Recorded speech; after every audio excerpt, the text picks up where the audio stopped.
नमस्कार। मैं संजय उपाध्याय क्षमा याचना के साथ 3 दिनों बाद आपसे मैं मिल रहा हूँ।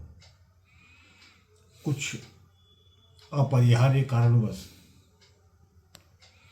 अस्वस्थता के कारण मैं आ नहीं सका। कहानी की अगली कड़ी मैं कह नहीं सका, लेकिन आज उस कड़ी पर मैं विराम देकर फिर कभी उसे कहूँगा। कारण कि आज बिहार ही नहीं बल्कि देश के महान विभूति ख्याति लब्ध रामायण रामचरितमानस मर्मज्ञ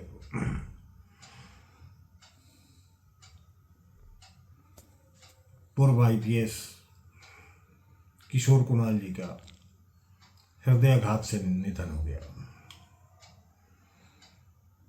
बड़ा दिलचस्प है किशोर कुणाल जी के बारे में जानना।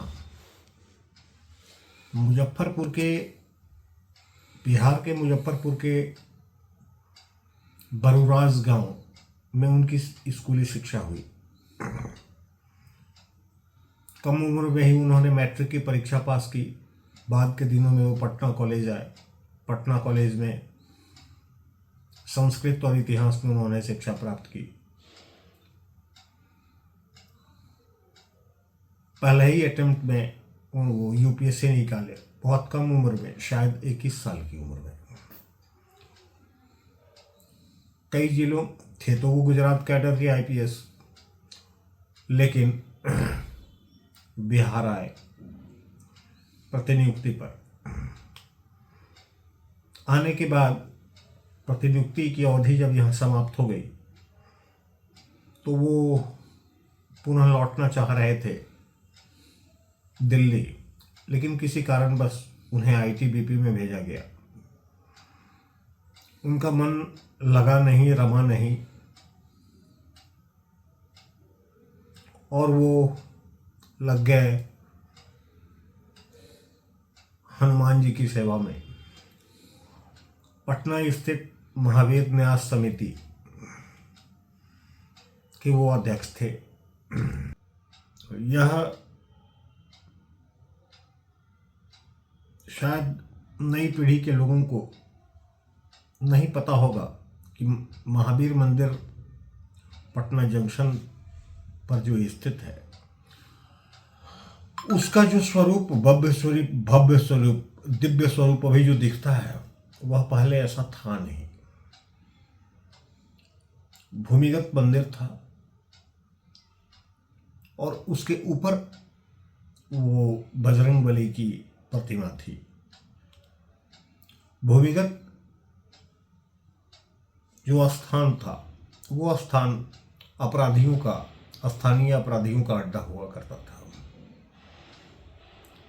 लेकिन वह शक्ति का केंद्र भी माना जाता था। किशोर कुणाल जी का जब यहाँ नामांकन हुआ, उसके बाद से पटना कॉलेज से वो प्रतिदिन, जैसा कि उन्होंने मुझे एक निजी बातचीत के दौरान बताया, बहुत पहले बताया था, कि प्रतिदिन वो यहाँ आया करते थे पैदल। पूजा आराधना के बाद वो पुनः लौट जाते थे। आने के बाद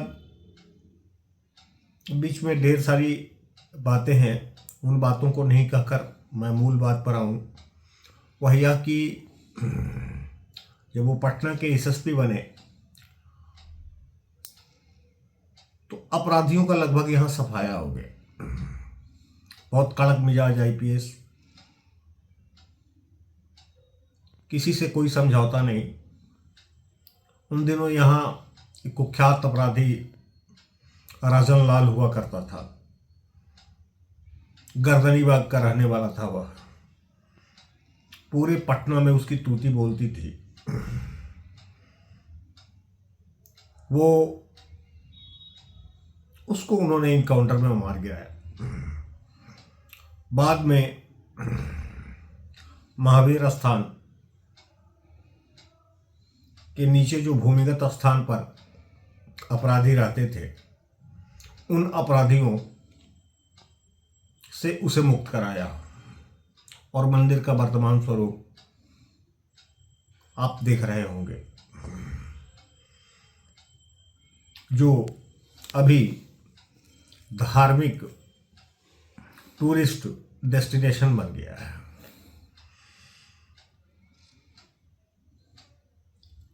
उनका योगदान बहुत है। शिक्षा के क्षेत्र में भी वो ज्ञान निकेतन स्कूल उन्होंने खोला। चिकित्सा के क्षेत्र में उन्होंने महावीर वात्सायल, कैंसर के क्षेत्र में भी, और वो सभी केंद्र जितने केंद्र उन्होंने खोले सभी सुचारू रूप से और चल रहे हैं। अभी उनका एक प्रोजेक्ट, ड्रीम प्रोजेक्ट, जिसको वो पूरा नहीं कर सके, पूर्वी चंपारण स्थित विश्व के सबसे बड़े बौद्ध स्तूप केसरिया के ठीक बगल में राम मंदिर के निर्माण का था। उसकी पूरी रूपरेखा बनकर तैयार हो गई, डीपीआर तैयार हो गया। उसके लिए स्थल का भी परीक्षण हो गया। निर्माण कार्य में जैसा उन्होंने मुझे बताया था कि अगले वर्ष से वो हाथ लगाएंगे, लेकिन नियति को कोई जानता नहीं। शायद नियति को यही कबूल था कि आज वो हृदयाघात से चल बसे। पटना की ही कहानी नहीं, पटना की एक बड़ी चर्चित कहानी है बॉबी हत्याकांड। बॉबी एक लॉबिस्ट थी, बड़ी खूबसूरत। पॉलिटिकल कॉरिडोर में उसकी इतनी चलती थी कि जिसको जो बोल दे, जिस पॉलिटिशियन को जो बोल दे, वो उसकी बात टालते नहीं थे। ऐसा तो हम नहीं कहेंगे कि वो ब्यूटी क्वीन थी, लेकिन उसकी अदाओं पर राजनीतिक गलियारे में लोग चटकारे लेकर बात किया करते थे। उन दिनों झारखंड का बंटवारा नहीं हुआ था। झारखंड के बड़े बड़े कोल माफिया और राजनीतिज्ञों के बीच वह कड़ी थी। कोल माइंस दिलवाना, ठेका पट्टा दिलवाना उसका पेशा था, काम था। रहस्यमय तरीके से उसकी मृत्यु हो गई थी। उसकी मृत्यु में बहुत बड़े बड़े पॉलिटिशियंस के हाथ थे। उस समय पटना में किशोर कुणाल जी पदस्थापित थे। इनको जानकारी मिली कि बॉबी की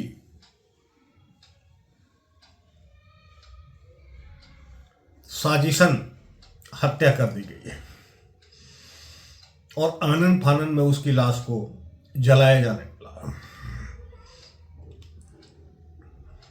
वो श्मशान घाट तक गए, लाश को उन्होंने खिंचवा ली, पोस्टमार्टम कराया। पॉलिटिकल गलियारे में पटना से लेकर दिल्ली तक हलचल मच गई, हंगामा मच गया। किसी से कोई समझौता नहीं करना उनकी आदत में शुमार था। मीठी वाणी लेकिन भीतर से पत्थर दिल, कानून को अक्षरशः पालन करने वाला और पालन करवाने वाला, वह आईपीएस आज हम लोगों के बीच से निकल गया।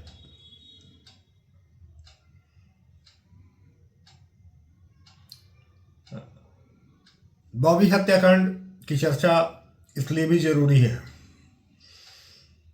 कि बॉबी हत्याकांड को लेकर इन्हें विवादों में घसीटा जाने लगा,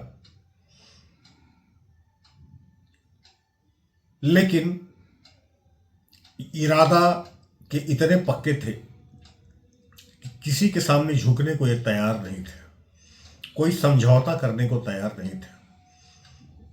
80 के दशक की घटना है यह।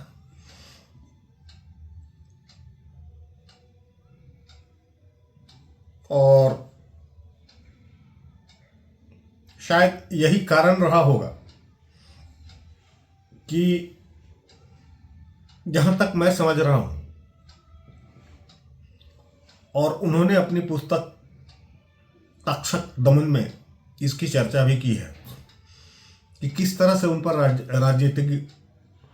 राजनीतिक लोग दबाव डालते थे।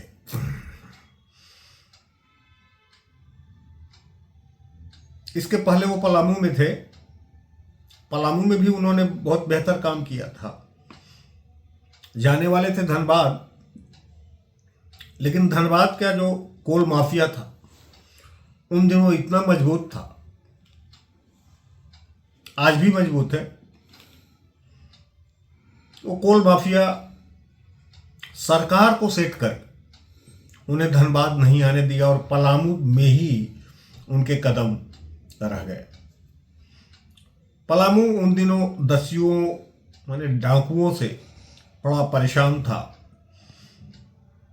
और दस्यु उन्मूलन अभियान चलाकर उन्होंने वहां कई अपराधियों को सलाखों के भीतर किया, शांत कर दिया पलामू को। ट्राइबल इलाका है, वैसे उस ट्राइबल इलाके में और भी लोग का भी प्रवेश है। अब तो वो कट गया है और उसको कट कर उसमें 2-3 जिले बन गए हैं पलामू में, लातेहर वगैरह शायद बन गए हैं उसमें। खैर, इतनी बात मैं नहीं करूंगा। बात एक और बड़ी दिलचस्प है, जिस बात को मैं छोड़ दिया था राजन लाल के इनकाउंटर की। राजन लाल एक वैसा अपराधी था जिसके पुलिस महकमे में भी अच्छी पैठ थी और उसे हर गतिविधि की जानकारी पुलिस महकमे में बैठे लोग दिया करते थे। कहा तो यह भी जाता है, हालांकि एक बार किशोर कुणाल जी से जब मैंने पूछा था कि क्या राजन लाल भी आपको मारना चाहता था, तो मुस्कुराए, बोले कि उसे पता था वो मेरे टारगेट पर है, मैं उसे हिट करूंगा।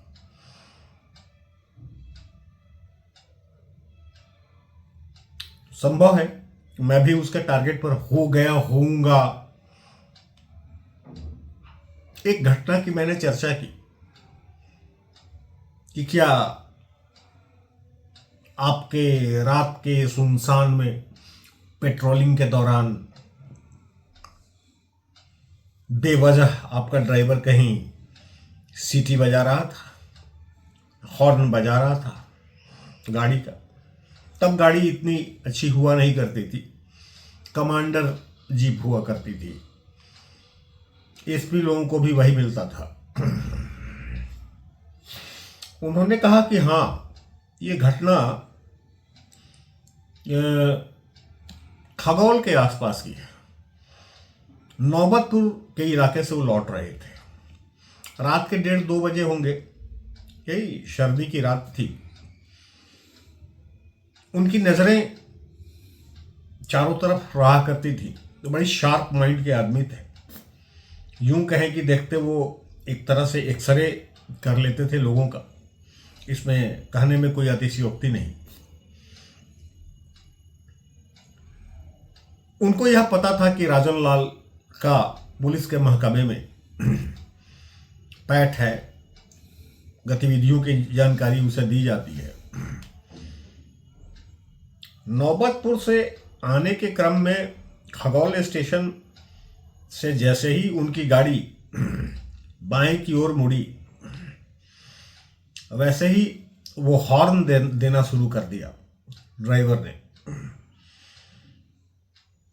इन्होंने देखा कि बिल्कुल सड़क सुनसान है, कोई है नहीं, और ये हॉर्न दिया जा रहा है। हॉर्न का स्पीड या वॉल्यूम बढ़ाता चला जा रहा है।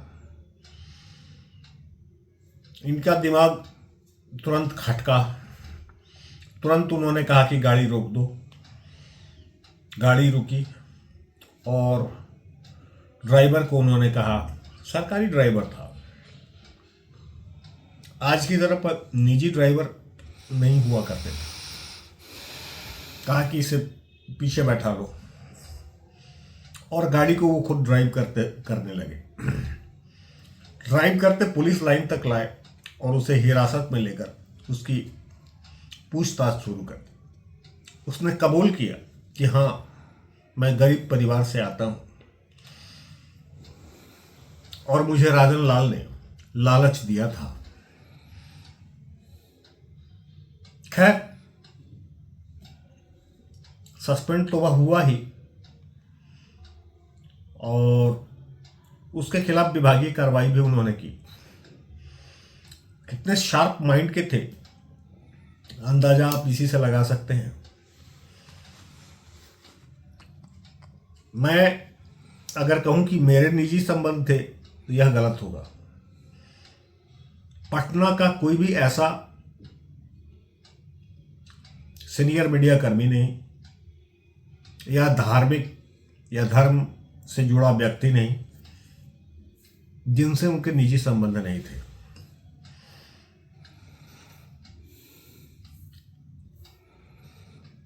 अयोध्या निर्माण समिति का जब गठन हुआ, उन्हीं दिनों वो उसमें शामिल हुए। शामिल हुए क्या, उनको बुला लिया गया क्योंकि वो मानस मर्मज्ञ थे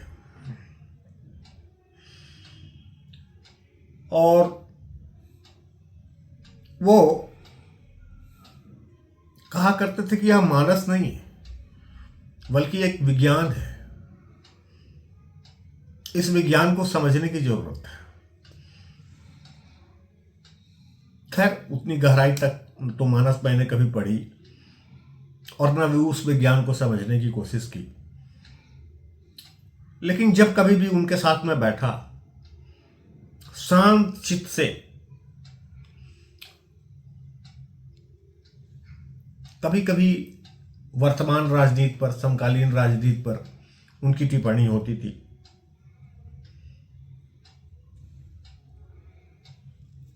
समाज पर भी टिप्पणी होती थी। कहा करते थे कि ये कलयुग है और इसका प्रथम चरण है। समाज में फैली विकृतियों को देखकर वो कहा करते थे।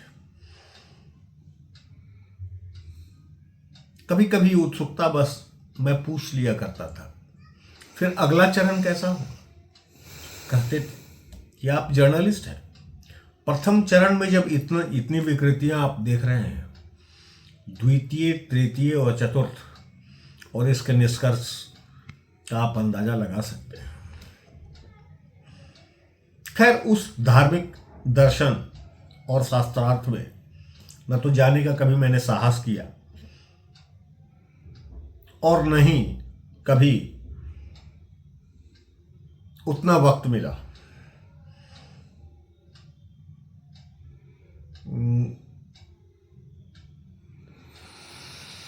हाल के दिनों में उनके बेटे ने बिहार सरकार के एक मंत्री अशोक चौधरी की पुत्री से जो ही सांसद बन गई है, विजातीय शादी कर ली। उस पर उनकी कोई टिप्पणी नहीं थी, कोई टिप्पणी नहीं थी, बल्कि यूं कहें कि उन्होंने सहस्र स्वीकार किया। समाज में लोगों को ऐसी आशंका थी कि शायद वो विरोध करेंगे, लेकिन विरोध का कोई स्वर उनका निकला नहीं। इसके पीछे कारण भी यह भी था कि एक समरस समाज को वो देखा करते थे, और यही कारण था कि महावीर मंदिर में दलित पुजारी की भी नियुक्ति उन्होंने की थी कि शायद भारत के लिए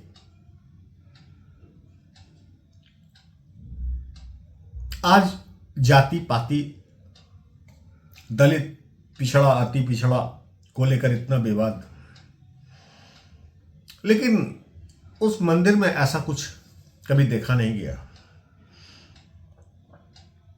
अगर ऐसा होता तो वो दलित पुजारी वहां नहीं बनते इस मायने में। और वो कहा करते थे कि महर्षि वाल्मीकि कौन थे, वेद व्यास कौन थे। आज जो हम रामचरितमानस पढ़ रहे हैं या रामायण पढ़ रहे हैं, तो ये वाल्मीकि कौन थे। प्रतिभा, मेधा किसी जाति में नहीं बंधती, मस्तिष्क में।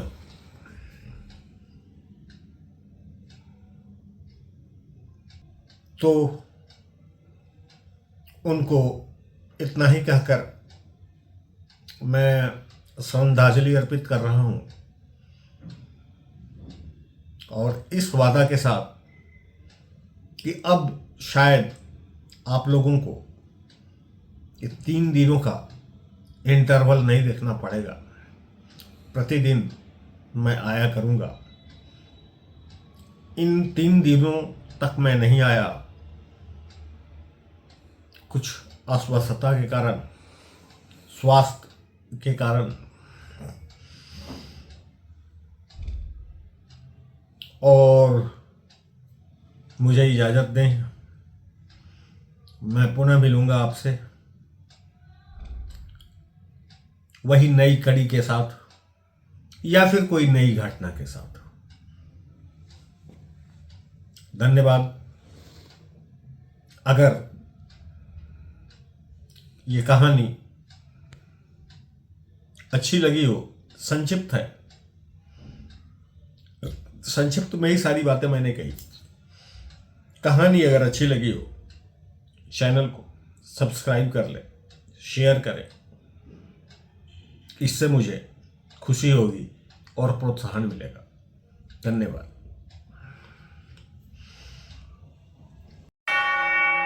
आप सभी दर्शकों से अनुरोध है, कृपया चैनल को सब्सक्राइब, लाइक और अपने मित्रों के बीच शेयर जरूर करें। आपका सहयोग, समर्थन और मार्गदर्शन चैनल की उन्नति के लिए महत्वपूर्ण है।